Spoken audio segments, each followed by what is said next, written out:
First things first, Bebe. How are you? I'm great. Okay, good to hear. I'm feeling great after the EMAs. Elated? Yeah, elated, very happy. Okay, that's very good. But kind of sad that they're over. But I can imagine it must have been quite a lot of work. Yeah, it was, so many outfit changes and 2 performances and all the hosting parts and remembering everybody's names properly. But I think it was well worth it. It was such a life-changing moment, and it was just amazing. When you say life-changing, in what way? Was it important for you to show a different side of yourself? Yeah, absolutely. I think it's been such a kind of a long journey, and I'm still a relatively new artist to the world, and to be able to just be me on TV and perform and show the world who I am was a very important thing to me, So it was exciting. It was an amazing opportunity and an amazing moment to host the EMAs and show the world who I really am. Before we get into the music, I'd like to always jump back just shortly. Do you remember the first album you ever bought? The first album that I ever bought, well, there's 2. My aunt first bought me Christina Aguilera, Genie in a Bottle, or What a Girl Wants, I think it was. She bought me the cassette tape. And the first album that I ever bought myself with my own money was Just Dance by Lady Gaga.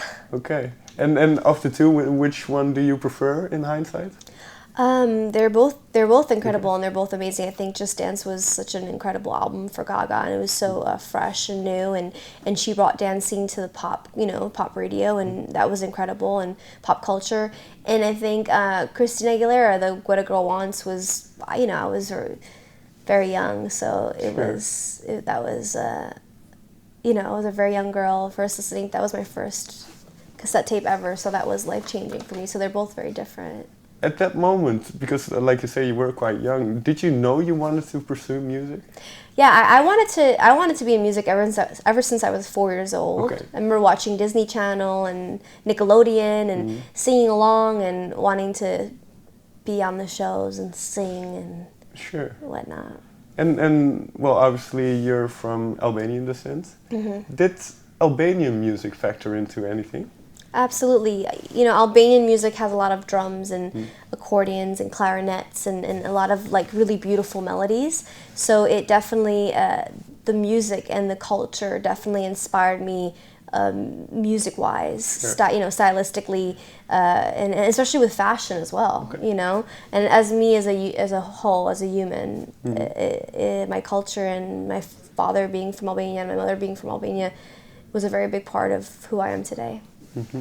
And obviously you're also from New York, so when did that influence kind of seep through? It's interesting, being Albanian and then but being born in Brooklyn, New York, and then being raised in New York City my whole life. My family moved to Staten Island, which is another borough. So New York City is such a melting pot of every culture, every race, and it's just that also with my culture, I had Italian friends and friends from Puerto Rico and friends from Spain and friends from Africa, and that was also very interesting because we learned a lot about each other's cultures, and that shaped me as a person musically and fashion-wise as well. When did you start writing? Was it at that early age? I started writing songs when I was about 6 or 7, like poems, and very bad poems and songs. But and I started writing when I was 6 or 7, and then I kept on going throughout, middle school, junior high school. Yeah, and then I started taking it very seriously in high school. Do you remember, even before high school, do you remember what you got out of it, so to say? What writing did for you? I think what writing did for me was it was a tool for me to. I think I was always I tend to be a very just sad kid growing up. So I didn't understand why, and I had a lot of anxiety and depression, and I just didn't know how to make myself feel better. And the only thing that could really make me feel better was when I was engulfed in music and playing a song and trying to get on trumpet or piano or guitar or writing songs. I wanted to get them perfect, so I would spend hours and hours, sometimes 12 to 16 hours a day, just nonstop. at a computer producing beats or playing the trumpet or singing or writing. It just was a way for me to forget.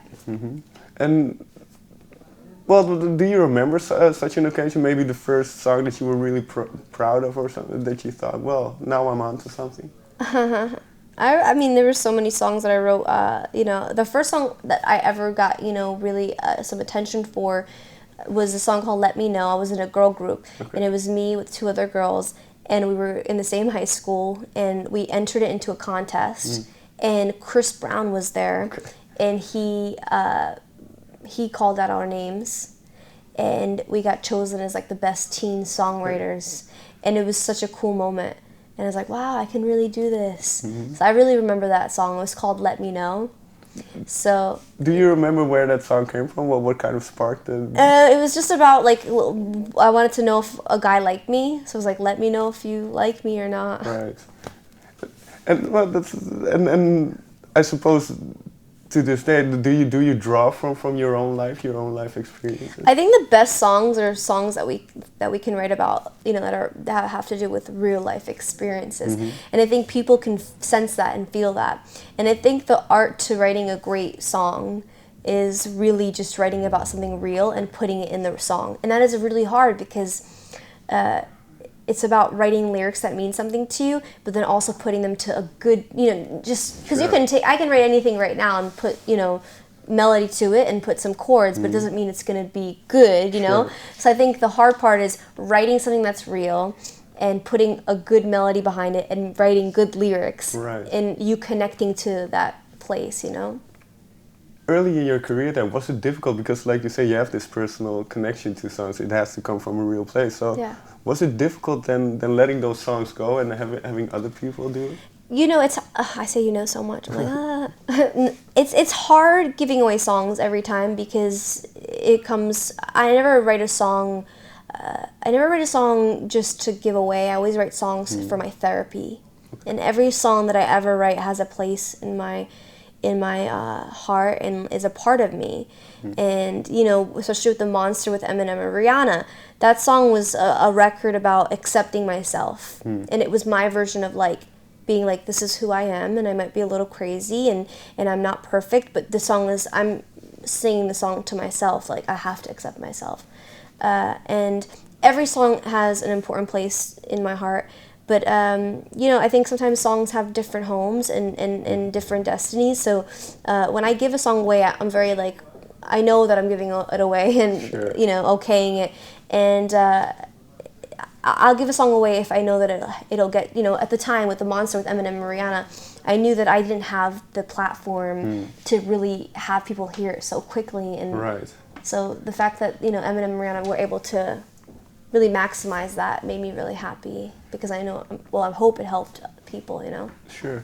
Well, you touched upon something interesting, which, and then earlier you mentioned you are a relatively new artist, but then you've been doing this quite a while. Well, I'm a new artist to the world, Exactly. So do people perhaps have a misconception of how much work it takes to get where you are?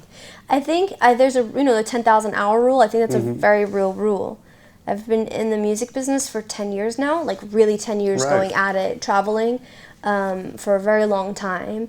And I think it's funny, people say, you know, I am a new artist though to the world in their eyes, but I think it takes a lot of hard work and passion and dedication to really do anything great in life.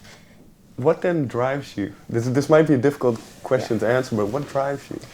What drives me is just my passion for music. I'm just honestly obsessed with music and the way that it makes me feel. And I think that the world is a beautiful place, and I think that music can help you celebrate that.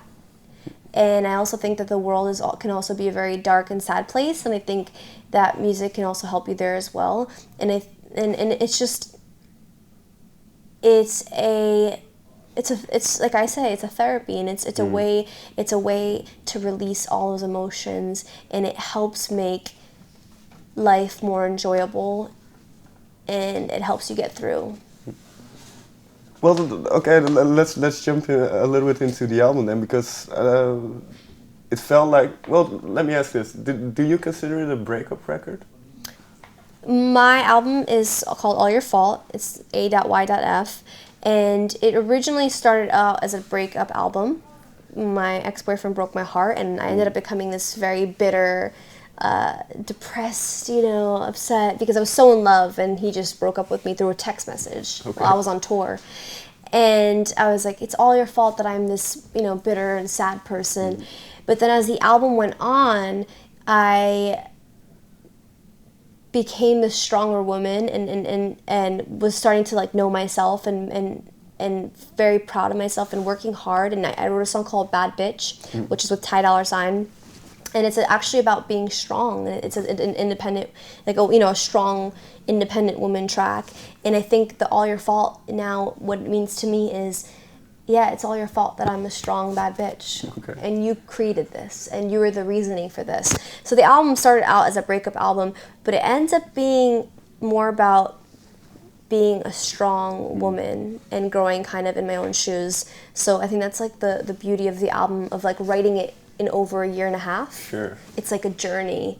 And if I would have finished the album earlier, it would have kind of been this bitter kind of victim-y album. And now I see that life is all about taking things in your own hands and being the own kind of creator of your destiny. So All Your Fault is essentially, it's all your fault that I'm a bad bitch and I'm strong, and you made me stronger.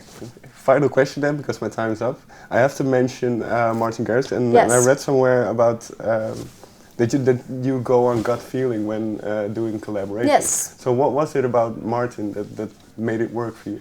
Well, Martin sent me a idea of In the Name of Love. It was a snippet. It was with this girl, Ilse Juber, who was singing on it, and this girl, Ruth, who wrote it with her, and there was a whole team of people, and they sent me a rough of it, and Martin came to my house one day, and it was with his manager and my manager, and we all sat down, and we were playing music, and he was so nice.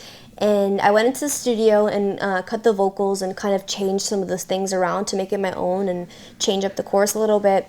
And I just knew from the second that I met Martin that he was a sweetheart and a very kind person and humble. And that to me is very important. When I work with somebody, I want it to be enjoyable and not just kind of work anymore. When you start out in the music business, it's kind of like that. You have to kind of write songs and send them out, or just collaborate, and it's not so much fun. Sure. But with Martin, everything is fun, and the gut feeling that I had was just because he was a nice person, and I love working with him, and I think he's going to be very successful because he's so kind.